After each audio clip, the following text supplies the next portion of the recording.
Ben ritrovati ragazzi in questo nuovo video, come al solito dedicato alla fotografia di ritratto. Oggi non parliamo di flash, tantomeno di luce LED, ma ti parlo, come ti avevo spoilerato proprio nei video precedenti che avevo caricato nel mio canale, di un obiettivo fotografico molto interessante, 85 mm 1.4 con autofocus di Meiki, un obiettivo che sulla carta costa meno di 500 euro, un obiettivo che sulla carta per quanto riguarda le prestazioni è molto simile proprio al modello che io utilizzo moltissimo, il Sigma 85 1.4. Iscriviti anche al canale perché ho già registrato un video comparazione utilizzando proprio questo Meiki 85 e l'85 di Sigma che io utilizzo moltissimo, e ti parlerò delle differenze non solamente per quanto riguarda le prestazioni dell'autofocus, della nitidezza e bokeh, ma anche per quanto riguarda la costruzione, ok? Nel video di oggi invece ti parlerò della mia prima esperienza di utilizzo, ok? Quindi ti invito a seguire questo video fino al termine, soprattutto se sei interessato ad acquistare questa lente. Ricordo che nel mio caso è per fotocamere con attacco e mount, ma è disponibile anche con baionetta Z, quindi mirrorless della Nikon.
Ragazzi, allora siamo arrivati al punto più importante di questo video, non voglio prolungarmi più di tanto con altri dettagli. Comunque a grandi linee ti dirò molte informazioni anche nel video di oggi, quindi segui questo video fino alla fine, ma oggi volevo soffermarmi soprattutto sull'autofocus. Poi altri dettagli li vedremo anche sui video che andrò a caricare prossimamente, dal momento che ho già registrato altri contenuti, altri shooting con altri modelli, utilizzando sempre questa lente, ok? Oggi volevo soffermarmi sull'autofocus, quindi la domanda che alcuni di voi si faranno proprio in questo momento: come funziona l'autofocus? Funziona? Innanzitutto sì, funziona bene. Quello che ti posso dire attualmente no, ok? Dico attualmente perché questo problema, ti parlo proprio della mia esperienza personale con altri obiettivi, potrebbe essere risolta con un banalissimo update del firmware. Anche qui abbiamo nella baionetta una porta USB tipo C, basta collegarlo con un cavo a un PC Windows e praticamente in meno di un minuto hai fatto l'aggiornamento. E con gli aggiornamenti di solito andiamo a risolvere, non sempre però, proprio come ti dicevo per esperienza personale, problemi che abbiamo con l'autofocus, specialmente l'autofocus continuo. Quindi spero di ritornare molto presto con un video aggiornamento dove ti vado a raccontare che quello che ti faccio vedere adesso è stato risolto. Apro una piccola parentesi molto importante: molti di voi utilizzano l'85 per lavoro, lo utilizzano moltissimo, e quindi se non avete ancora un 85 il consiglio che ti do è di investire su una lente decisamente più performante, come potrebbe essere il modello della Sony o della Sigma. Questo obiettivo lo andrei a consigliare soprattutto agli amatoriali e soprattutto anche a chi lo usa per lavoro ma che l'85 lo usa raramente. Ecco che spendere 500 euro magari possiamo anche farlo, e se lo andiamo a utilizzare anche poco hai un 85 1.4 che all'occorrenza lo puoi utilizzare. Però anche che tu sia un amatoriale, anche che tu sia un professionista, l'autofocus non dico che deve avere le prestazioni del GM della Sony, però ci deve andare vicino. Qui per il momento l'autofocus continuo non lavora ancora decisamente bene, funziona bene solo l'autofocus appunto singolo. Io le fotocamere della Sony le utilizzo sempre con l'autofocus continuo da quando le possiedo, già dalla Sony A7 II, la 6003, la 6000, praticamente è il cavallo di battaglia della Sony l'autofocus continuo. Quando ho iniziato a scattare a bianca, utilizzando ovviamente questo obiettivo, innanzitutto ti dico che la distanza minima di messa a fuoco è di 1 metro, siamo nella media per un 85 mm, ci sono 85 che hanno una distanza decisamente inferiore, però siamo sempre tra i 60 e 70 cm. Comunque questo non è un problema, quindi ti devi allontanare un po'. Anche quando ho cominciato a fare una foto a mezzo busto a bianca, dipendeva poi dalla luce che aveva proprio nel viso, agganciava all'occhio l'autofocus, poi però quando cominciavo a comporre lo andavo a perdere, e praticamente su 5 foto che andavo a scattare praticamente una era a fuoco, ok? Andavo a verificare proprio, andavo a zoomare e vedevo che praticamente il risultato era pessimo. Se stavo praticamente fermo quando agganciavo l'occhio e scattavo, la foto era decisamente a fuoco, però se andavo a ricomporre era sfocata. Le cose ovviamente andavano a peggiorare nel momento in cui facevo la figura intera. Faceva fatica proprio a prendere il viso della modella, ok ragazzi? Quindi capite bene che non potevo rischiare di portare a casa poche foto, quindi l'unica soluzione era quella di provare, dal momento che non avevo altri obiettivi, di utilizzare la modalità che ho utilizzato sempre nelle reflex con Canon, cioè il punto singolo e quello centrale, ok? Nelle foto che avete visto ho sempre utilizzato quello centrale e andavo poi a ricomporre, e ti garantisco che tutte le foto che poi ho fatto erano praticamente con la messa a fuoco corretta. Come è costruito questo obiettivo, questo 85 mm di Make? Allora, nelle caratteristiche possiamo anche definire un obiettivo pro per quello che può offrire, ok? Però dobbiamo anche capire che è un obiettivo economico che andrà a pagare al di sotto dei 500 euro, quindi dei compromessi per quanto riguarda proprio i materiali di costruzione dobbiamo andare incontro, ok? Non dobbiamo aspettarci i materiali che troviamo sugli obiettivi da 2000 euro. Non è una giustificazione che voglio ovviamente dare a Make, però ovviamente dobbiamo stare anche con i piedi per terra. Comunque io sono qui per raccontarti come mi sono trovato con questo obiettivo e lo farò come al solito in maniera sincera.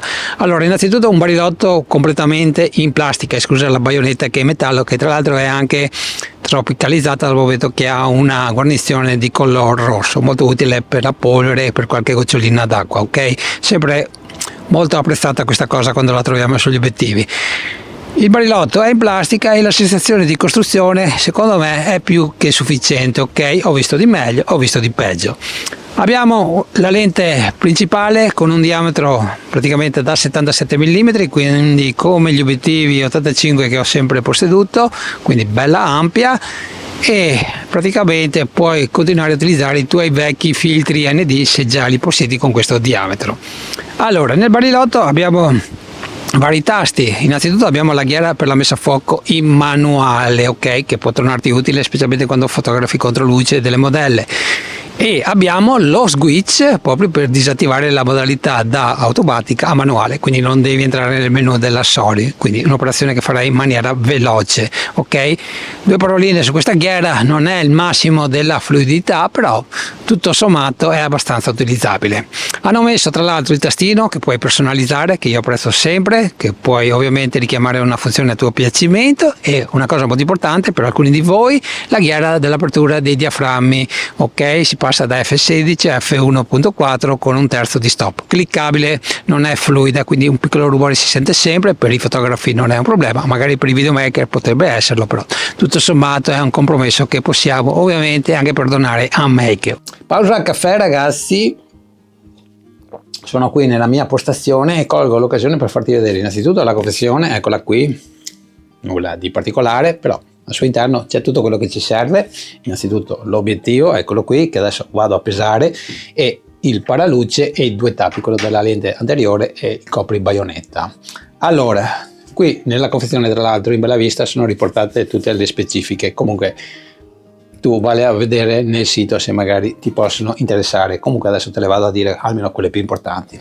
Allora, voglio farti vedere il peso, vado a farlo direttamente da questa bilancia che è decisamente in linea con gli altri 85 1.4, ok, non confondere altri 85 1.8. Qui abbiamo 13 elementi in 8 gruppi, quindi il peso è giustificato, te lo dico in anticipo, ed è esattamente di 724 grammi, quindi leggermente ma di poco più pesante del Sigma, e se ricordo bene siamo lì come il modello della Sony, modello GM, ok ragazzi. Poi per essere sincero si impugna decisamente bene anche nella Sony A7C, quindi se è una Sony A7 IV, A7 III, R5, A9, insomma non avrai problemi per quanto riguarda proprio il bilanciamento della fotocamera.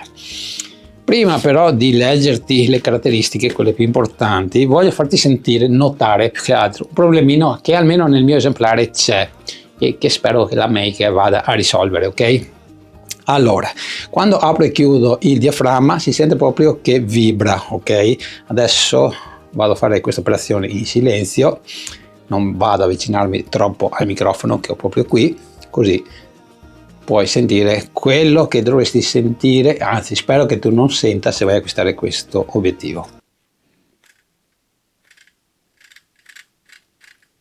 Si sente che si muove, ok? Ha una piccola vibrazione. Spero che la Meiki vada a risolvere questo problema, anzi l'ho già segnalato e quindi spero che nei prossimi esemplari venga risolto.